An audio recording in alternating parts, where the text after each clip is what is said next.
Hi hello, എന്നാണ് വിശേഷം? എല്ലാവരും സുഖമായിട്ട് സന്തോഷമായിട്ടിരിക്കുന്നു. ഞങ്ങൾ സുഖമായിട്ട് സന്തോഷമായിട്ടിരിക്കുന്നു. കുറേ നാളായല്ലേ ഒരു ലോങ് വീഡിയോ ആയിട്ടൊക്കെ വന്നിട്ട്. അപ്പോൾ ഇന്നത്തെ വീഡിയോ എന്ന് പറഞ്ഞാൽ നമ്മുടെ കറിവേപ്പിലായിട്ടുള്ളൊരു വീഡിയോ ആണ് കേട്ടോ. ഇങ്ങനെ തഴച്ച് വളരാൻ ഞാൻ ചെയ്യുന്നൊരു ട്രിക്ക് ഞാൻ പറഞ്ഞുതരാവേ. അപ്പോൾ ഇന്നത്തെ വീഡിയോ ഞാൻ പറഞ്ഞല്ലോ, ആദ്യമേ പറഞ്ഞല്ലോ, കറിവേപ്പില അടിപൊളിയായിട്ട് തഴച്ച് വളരാനുള്ള ഒരു ട്രിക്കുമായിട്ടാണ് വന്നിരിക്കുന്നത്.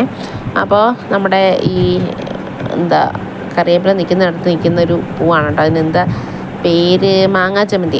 മാങ്ങാ ചമ്മന്തിയാണ്. അപ്പോൾ കറിവേപ്പില ഇതാണ് നമ്മുടെ കറിവേപ്പില. 2-3 നിപ്പുണ്ടേ, തൈ നിപ്പുണ്ട്. ഇത് നമ്മൾ ഒരിടത്തുനിന്ന് പുഴുത് മാറ്റി വെച്ചതാണ്. വേറൊരിടത്തുനിന്ന് എടുത്തുകൊണ്ട് വന്ന് നട്ടതാണ്. ഒറ്റ കമ്പായിരുന്നു. ഒറ്റ കമ്പിൽ നിന്ന് ഇങ്ങനെ ആക്കി എടുത്തതായിരുന്നു കേട്ടോ.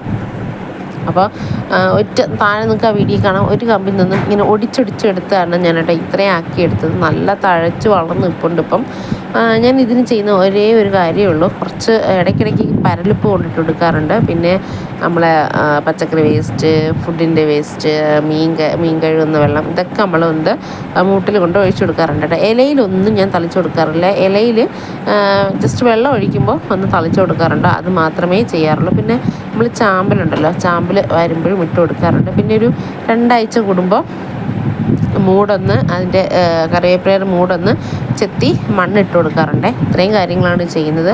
ഇത്രയും കാര്യങ്ങൾ തന്നെ ചെയ്യുമ്പോൾ തന്നെ അത്യാവശ്യം നല്ല രീതിയിൽ തഴച്ച് വളരും കേട്ടോ. പിന്നെ നമ്മൾ മുറ്റി വരുന്ന കമ്പനുസരിച്ച് കത്രിക കൊണ്ടാണ് കേട്ടോ കട്ട് ചെയ്ത് വിടുന്നത്. കത്രിക കൊണ്ട് മാത്രമേ കട്ട് ചെയ്ത്, കൈ കൊണ്ട് ഇങ്ങനെ നമ്മൾ ഒടിച്ച് കളഞ്ഞു കഴിഞ്ഞാൽ അത് ആ ഭാഗം കൊണ്ട് ഉണങ്ങിപ്പോകാൻ ചാൻസ് കൂടുതലാണ്. അപ്പോൾ നിങ്ങൾ കട്ട് ചെയ്യുമ്പോൾ കത്രിക കൊണ്ട് ചെയ്യാം കേട്ടോ. അപ്പോൾ വീഡിയോ ഇഷ്ടമായി ലൈക്ക് ചെയ്യാനും ഷെയർ ചെയ്യാനും സപ്പോർട്ട് ചെയ്യാനും മറക്കല്ലേ. Bye bye.